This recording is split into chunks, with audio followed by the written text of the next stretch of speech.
goal, Quishbilly Huddersfield Town! The most famous goal of Quishbilly's life. Is this the moment for Lee Fowler? It is. Take your place in Division 2, Huddersfield Town. And Steve Simonson's boots now. He's missed. Steve Simonson clears the frame of the goal and collapses in a heap of tears. Huddersfield Town are promoted. Mustafa Schindler has a chance to write his name in Huddersfield Town legend. And he takes that chance!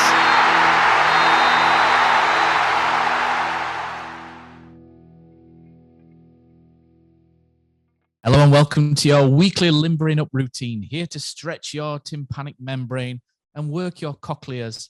It's the Andy Takes That Chance, the warm-up. Just like recent international squads, there is always one ropey call-up, and replacing the hat hunter Brady Frost, I'm Matt Shaw, and with me is that dependable anchoring midfielder earning his 7th cap. It's Josh Phillips. Hi Matt, you're right. Are you the Patrick Bamford then? I wasn't going to make such a suggestion, but you saw where I was going with that one, didn't you? Yeah. I think before we get into anything, I think it was only fair that we point out that, and only right, that this episode is sponsored by Magic Rock Brewing. Magic Rock, get yourself some town lager when we're next at home against Nottingham Forest in a week on Saturday, and get yourself there pre and post match as well. It's always decent, and the food trucks there are top notch. So thanks again to Magic Rock for their sponsorship. Right, Josh, I'm going to roll this over to you and jump into your first feature. Right, okay, so no trash talk this week because we don't have a guest. So gone a little bit different. I'm going to go with Guess the 11, okay? So Matt, whenever we do Guess the 11 in previous weeks, you always come on and say, oh, I'd have got all of those easily. I could have named half the opposition team. So I'm going to test you out, okay? No. Yeah. So 20 years ago to the day that we're recording, Town drew 1-1 with Stoke City at the Britannia, as it was called then. I want to know how many of that Town 11 you can name in 30 seconds. So 8th of September, 2001. Stoke 1, Huddersfield Right. 1. So that's the Lumacari era, isn't it? Just after we've just been relegated. So Hang on. I'm not wait till I start the clock. Okay, your time starts now. Martin Margetson. I'm going to go back to from Martin Margetson. Jenkins. Margetson, yes. Jenkins now. Thomas Heary, Nathan Clark, Kevin Gray, Chris Beach, Gareth Evans was the left back, Chris Holland, Thornton played right wing, Danny Schofield used to play left, Boothie, Leon Knight. Now you got 2 more to find. Chris Hay. Yeah, 1 more to find. Defense, Eddie Moses. Yes. Oh, that's impressive. That is impressive. He was shy as well, was Eddie Moses. But we'll move on from him. I hope he never listens to this. It wasn't that bad. For a bonus point, can you name the 2 subs that came on? Oh dear. 2 midfielders. 2 midfielders. Who did I can't even remember her name now. Kenny Irons was around at that time, and I'm surprised he didn't. 1 more. Kenny Irons. Academy product. Academy products at that time. Yeah. Oh, it's a little early for Hardys and Rackies, so that'll mean it would be a midfielder would be Dwayne Mice. Yes. Wow. You have smashed that. Yeah, he used to stand near me on the cowshed apparently back in the day. Did in the old cowshed did Dwayne Mice, but wow, he never quite hit the heights of Patrick Vieira like we all thought he would do back at that time. No, well, you've hit the heights with that, so very impressive. Do you know what I was saying to you before? With stuff like this, if you pick a certain era, I'm pretty good. If you pick other ones like mid 2010s, I'm absolutely useless. I couldn't name a single one. It's the certain periods of time are blanked from my memory, but there are certain ones when I was quite sort of in my teens and whatnot. I remember quite well. Wow, very good, nice one. You got us off to a strong. Cool. Yeah, so let's move on and let's have a look at Stoke City, shall we? Stoke City are our opponents this weekend. I think this one, Josh, proves to probably be the acid test. So I've done a little bit for a Stoke podcast earlier, and what I was saying was that I think everybody's kind of pointing out Huddersfield Town are in 4th place. It's a great start, but when people are breaking down our fixtures, they're kind of looking at us going, hang on, you guys are in a bit of a false position here because Preston, we won without a shot on target. So a win's a win as far as I'm concerned. Sheffield United, we probably did steal the points a little bit. And I think what people are saying is those two results, expected wise, a draw would have been fair in both. And if we'd have drawn both games, then we would be sat in 17th at this moment in time. So I think that's why people are sort of saying to us, don't get too far ahead of yourselves. But, we didn't have much luck, did we, last season? So we're going to take anything that we get this year, and we quite happily sit where we are.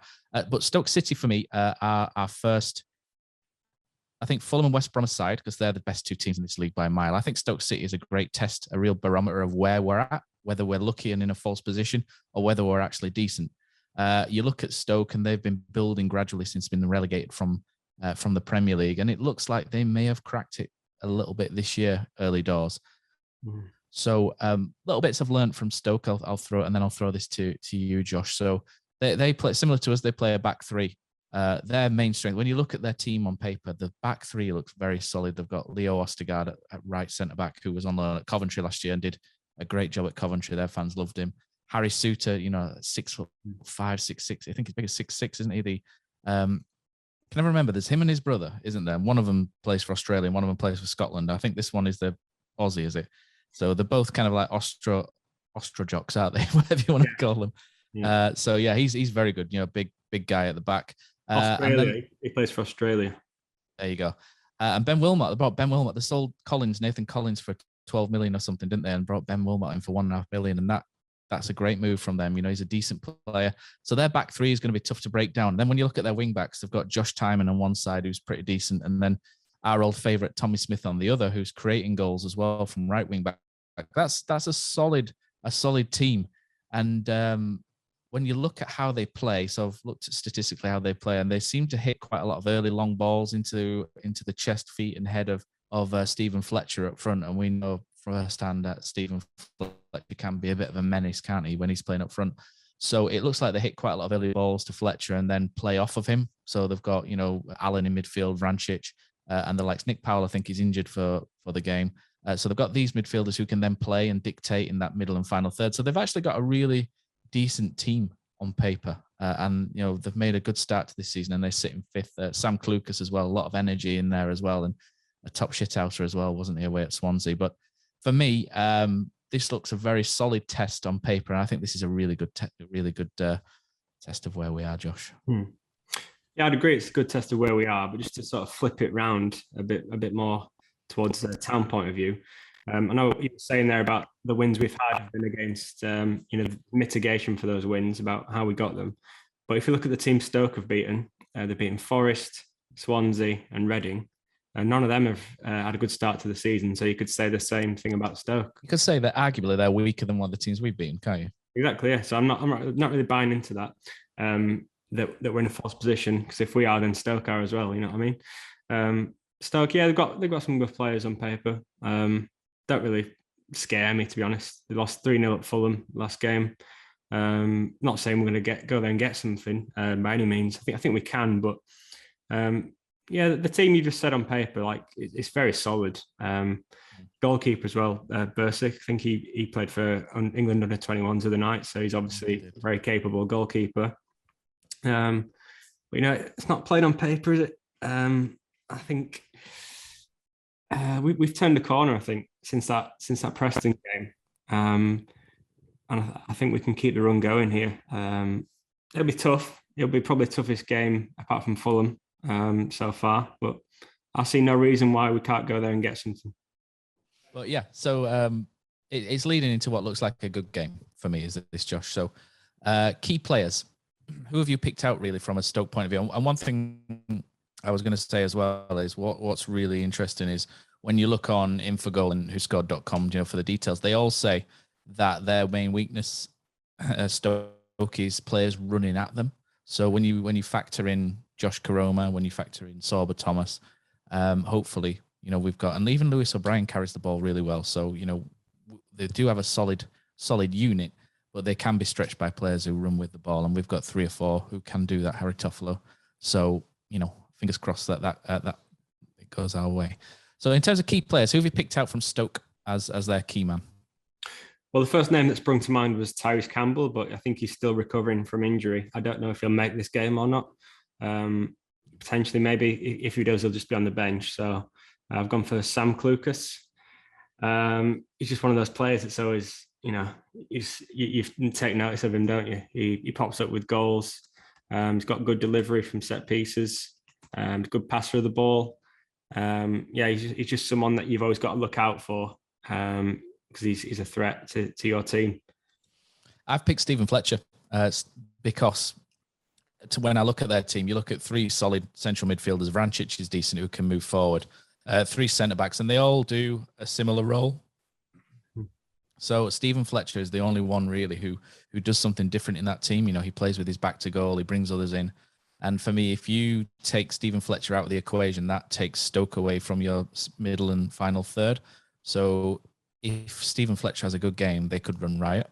Whereas if we wrap him up quite nicely and win our fair share of duels against him, then we should get a footing in the game. So for me, Stephen Fletcher is their key man and how we deal with him. Yeah, I get that. Yeah, he must be getting on now, though. Yeah, but yeah, it definitely is. I think they are. You look at their team actually, and they are a team of 30s almost. You look at the midfield three are all in the 30s. You're up front, Fletcher's in his 30s. So they've got good experience there. They've got some youth as well, but it's certainly an interesting team. But anyway, enough about us second guessing about Stoke City and the whys and whatnots. Let's have a look at the whys, and we've got Ben Rowley, who's going to give us the view from the other side, and Ben is from the why files.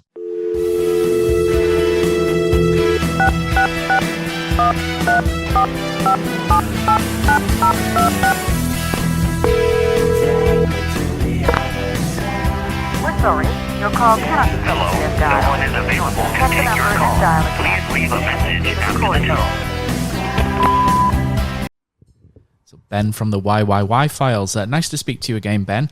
A good start from Stoke this year, and you find yourself in 5th. How have you found your start to the season, and who are your standout players so far? Hey up, guys. Firstly, thank you very much for having me on the podcast. And yeah, we've had a great start to the season, haven't we? A surprisingly good start too. The only possibly bigger surprise being you guys who sit just above us. But I don't know about you, but our league table is perhaps justified in our performances. We've had a better start to the season than I can remember in a long, long time. That includes the Premier League days too. We're normally very slow starters at Stoke, and it's nice and refreshing to see that we've been starting very well. And lots of positions have been crucial to that. Joe Bursic's been very solid in goal. The back three is, bar Harry Suter, a new back three, and they've gelled very well. Our wing backs are two players who many fans would have had out last season and have been wonderful this season. And then the midfield is starting to click. We've got some great options in there now, possibly one of the better set of options in the league, I'd say. And then up front, we seem to be getting more clinical. Sam Surridge just started very well, and we've got Tarris Campbell to come back as well. And that, well, I think that just speaks for itself. Everyone, including us, predicts Stoke to finish top 6 every year, and they invariably disappoint us external viewers. Is this the year Stoke finally make the top 6, or is it a little bit too soon to tell? Yeah, sorry guys. Stoke seem to perpetually ruin everybody's accumulators. Is it too early to say that we could be pushing for promotion? I think a little, yes. The teams that we played are not of great quality, bar Fulham, who we've lost to, and they are, of course, runaway league leaders. Other than that, the teams such as Forest, Reading haven't started particularly well. Birmingham we drew to, they've been doing pretty well. But I'd like to see us come up against, teams like you guys who have also started very well and see how we fared that way. I think Fulham was always going to be beyond our reach, but if we can beat other teams who are surprisingly in form and come top of that tree, then I think we could top this mini league of teams behind the promoted teams in Bournemouth, perhaps. So this weekend's game against Huddersfield, how do you see this going, and do you have a prediction maybe? I mean, I don't know an awful lot about how you guys have been playing, but the games between us seems to draw up some real firecrackers, plenty of goals. And to be honest, the way we've been going, I can only see that continuing, really. Like I say, we've been doing very well going forwards. Perhaps our defence will stop you. Like I say, our defence has been one of the best in the league, I think, actually, in terms of goals conceded anyway. But it's going to be one of those games where I think it's a good marker for both of us. You know, whoever wins this will be able to set their stall out to the rest of the league and go like, right, we are here for a promotion push. Whether that eventually materialises, who knows?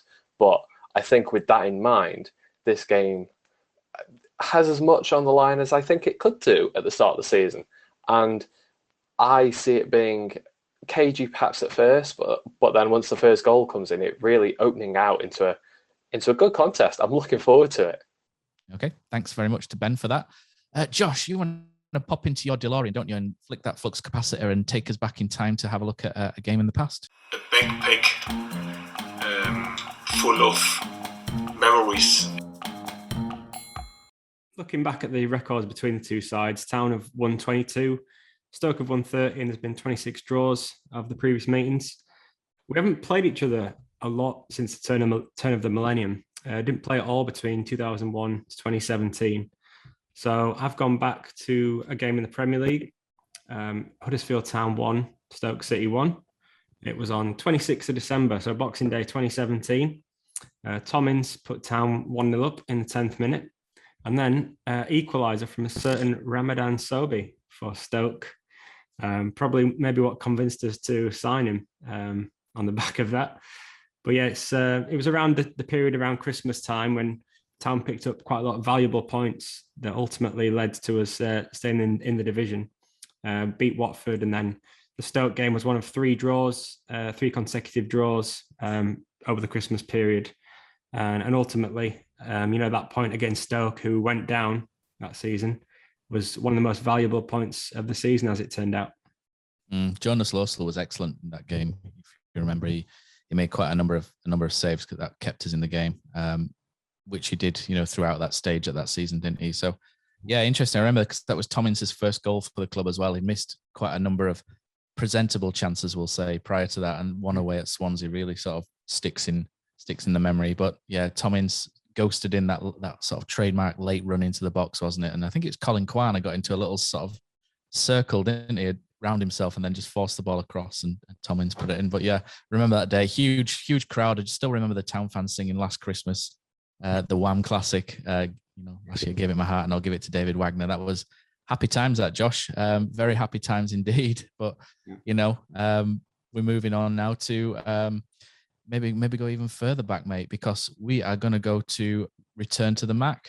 Christopher Schindler has a chance to write his name in Huddersfield Town legend. De Platter's got the better. Yes! And Laurent De Platter scored! What a goal, Aaron Moy! An absolute thunderbolt delivered all the way from Australia. Return to the Mac. Right, Josh. Return to the Mac this week. So I'm going to throw this to you first and see who you've decided you're going to pick out for who you're going to bring back, plonk them into this game, and then let them run riot. Go for it, mate. So I'm going to go for someone who has actually returned to the Mac recently in a non-playing role. I think you can guess who I'm going to go for. It's the Hef himself, Michael Heffler. Basically, just to go up against Stephen Fletcher and try and bully him out of the game, sort of thing. Give him a hard time. You've braided me. This is you absolutely braided me. Yeah, just someone who's going to be there, head everything, kick everything, not give him an easy game. And yeah, that's the reasoning for my pick. Also, because obviously he's a legend, and I want to win this poll. So, yeah, that's definitely a gimme. So I've done the same thing. I think Stephen Fletcher's the key to them. So I've actually gone. I was going to pick Joey Jones originally because Joey Jones was a really tough, sort of uncompromising 80s solid centre back. But I'll be honest, it's a little bit before my time, so I only really sort of know of him. So I've gone with Andy Morrison as for the same reason you did, and for the same reason that we play with the likes of Levi Colwill. Sorry, getting confused with Luca Colville, the ex-youth player. And so he used to be able to hit 50, 60-yard crossfield balls, nicely straight to the feet. And like Hef could, to be fair. Andy Morrison, because he would absolutely deal with Stephen Fletcher and be able to start a lot of the attacks as well, which I'm sure Hef would. So we've both gone for something quite similar there. So we'll stick that to the poll. Let us know who you think, and we'll come back to it when Hef's won with 85% of the electorate. So, Morrison slightly before my time, but I've obviously watched like season review DVDs and stuff, and he's a big lad, wasn't he? But he had a big chest. Figure. Yeah, he was injured quite a lot, dodgy knees, I think, when he was with us. But he was a good footballer, and I still remember Andy Morrison once randomly playing central midfield against Nottingham Forest on Sky, and I've never seen anyone as red in the face afterwards when he come off playing centre midfield. He was absolutely knackered. But he was a good player. Come down, watch my five-a-side. You see him all redder than that. He'd stroll it. Oh, you should see him now. He posts videos, doesn't he, on Twitter and Instagram, I think. And I think he's quite built now. He's Andy Morrison, so he's I think so. He's stacked out. I think he'd be a good podcast if we ever get him on. I think I might be slightly scared of him as well, but it would be good fun. So let's return to the Mac. So let us know in the polls that we put on social media as to who you would pick, and maybe even throw your own suggestions in there about who you would bring in as well. Okay.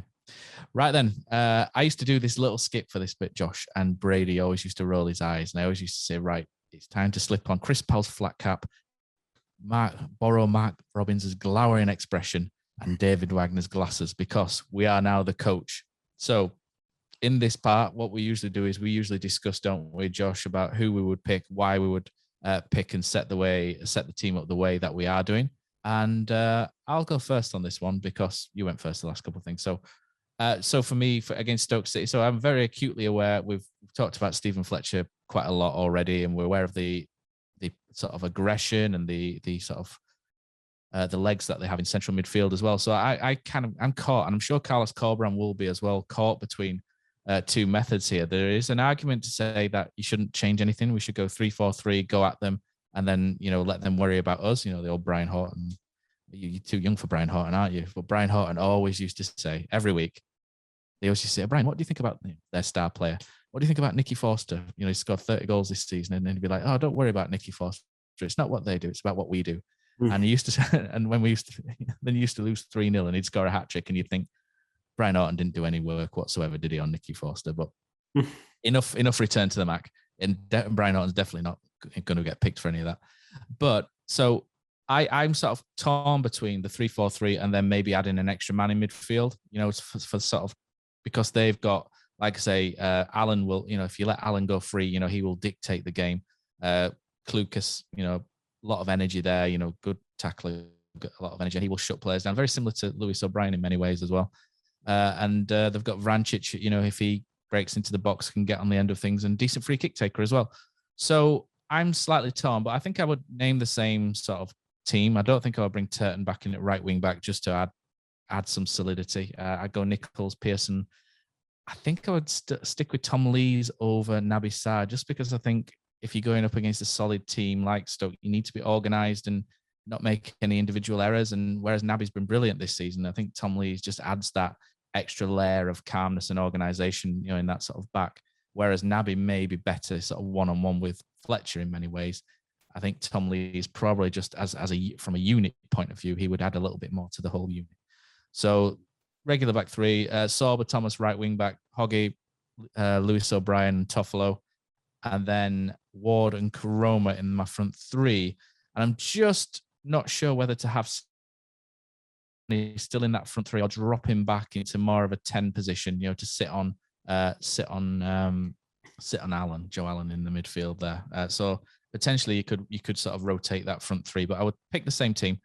But I'm just unsure whether I would just drop Sinani back into midfield because we heard that he can play 10 or in that sort of advanced 8 position. So I'm probably slightly leaning towards start the way we finished against Reading and then see how it goes and then make alterations as it goes on. But that's what I would do. My main worry is obviously Fletcher and the extra man that they have in midfield. But if we take the ball off of them, then we should be okay. Interesting. Well, I'm going to go full Brian Horton on you. So I don't care about them. I want to line up 3-4-3, working for us. Not what they do, Matt. That's what we do. I do appreciate, like, you got to look at the opposition and stuff, but we've looked so much better in this formation than any other formation. I just think if you were to change it and then we were like 2-0 down by half time, everyone would be saying, Carlos, what are you doing? What are you changing it for? So, but that's why he's in that position to make those decisions. But I'd go 3-4-3, Nichols in goal.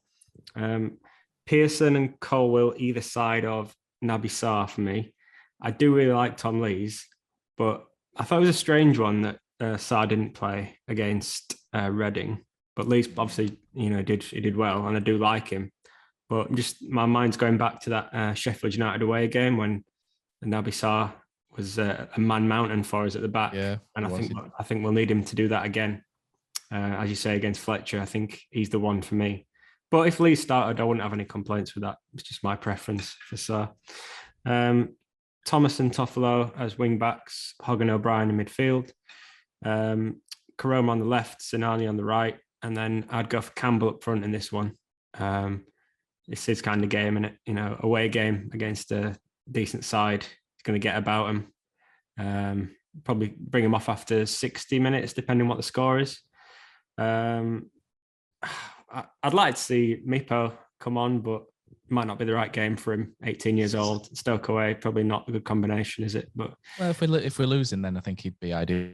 Yeah. But to start, probably not to start. I'm similar ways to you, sort of keeping the same shape as what we've been going with, and then sort of seeing how the plan unfolds in front of you. So who did you have up front?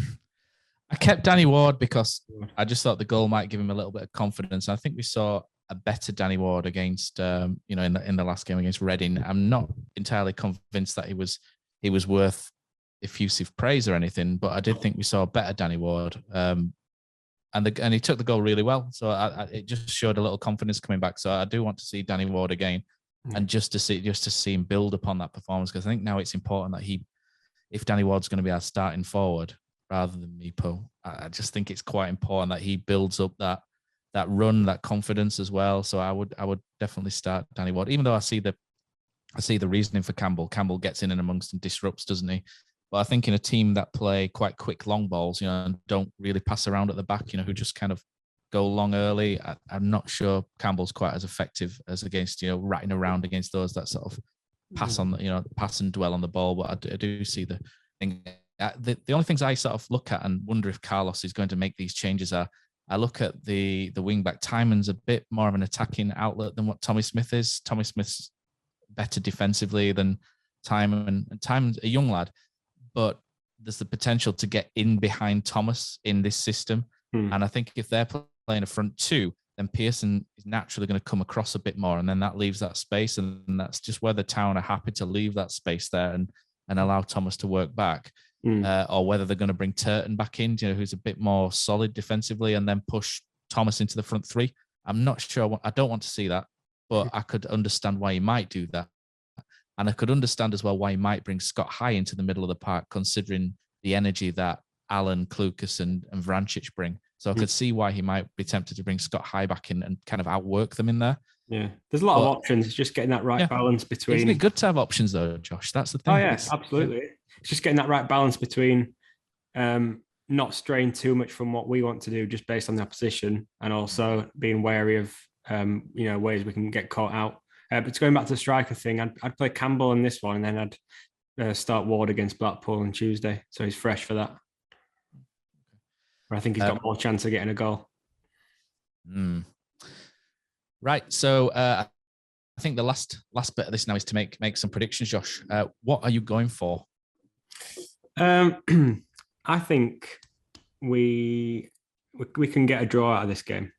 So I think it's going to be a battling performance, similar to Sheffield United away. But obviously, as you said, we were maybe a little bit, quite fortunate to win that game. So maybe similar performance, but we'll get a more true scoreline reflection based on the performance. So I'm going to say a 1-1 draw and Karoma to get the goal for us.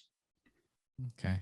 I was thinking it was going to be a tight one. So I'm not sure whether I'm going to say 1-1 or 2-1 to them. I think it's going to be one of those games where it's going to be really tight. I've just got this bad feeling that we're going to lose against Stoke and not be very impressive against Blackpool either. And then all of a sudden everybody goes back to being down rather than, up, happy, and cloud nine is what they are.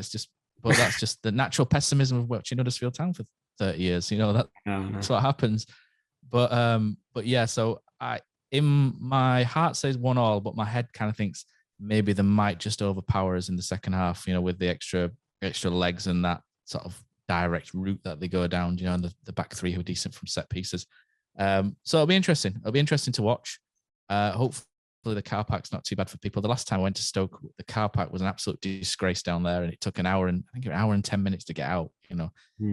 It's so hopefully it's not too bad for everyone that goes down there, and we all enjoy it. And we come away with something, Josh. I think that's the main thing. I think if we get something down there, I think we have every right to start being a little bit giddy about how we're performing in the league. And I think this is definitely the litmus test, the early litmus test of how we're doing. So that'll be interesting. So we're going to go into any other business now, Josh, if you've got anything else to bring up. Not as such. I'm just going to comment on what you said there. There's also, if we do lose the game, there's a way of losing, isn't there? Which can still keep the optimism going. And if we do lose this game, then if we get the win at Blackpool, then it's not the end of the world. Not that I'm going to this game expecting us to lose. As I say, I really do think we can get something from this. But for me, the performance will be as important as the result to keep this good feeling going at the moment. And I certainly hope we can do that. Fantastic. I think that's a great way to end the show. Thanks to everybody for listening and tuning in. Thanks to Magic Rock Brewing for sponsoring the episode. And we'll be back with the Hat Hunter. Although you've taken over Brady's hat duties, haven't you, this week? Someone's got to wear a hat if he's away. Yeah, so thanks for listening, guys, and we'll be back next week.